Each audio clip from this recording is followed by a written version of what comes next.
Alors c'est marrant, on est là en train de nous demander plein d'efforts. Il y a les sénateurs qui proposent de travailler plus, 7 heures à l'année, tu vois, d'ajouter 7 heures de travail à l'année, sans compensation salariale. Voilà.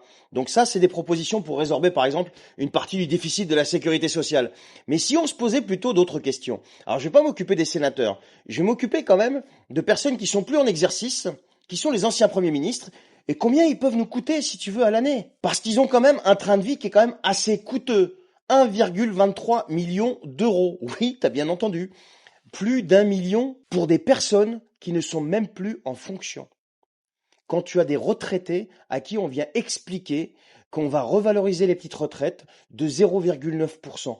Ce qui fait, si je me trompe pas à l'année, quand j'avais fait le calcul, 151 euros, quelque chose comme ça. Alors nos anciens premiers ministres, eh bien, cumulent chauffeurs pour la plupart, sécurité, secrétaire, etc., etc.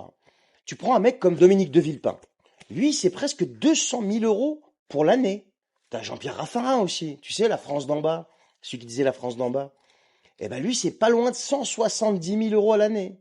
Lionel Jospin, 160 000. Et tout ça, c'est financé par qui? Bah, par les citoyens à qui on demande des efforts. Alors évidemment, certains coûtent moins cher. Tu prends Jean Castex, par exemple, bah, c'est à peine 3600 euros pour une voiture, par exemple.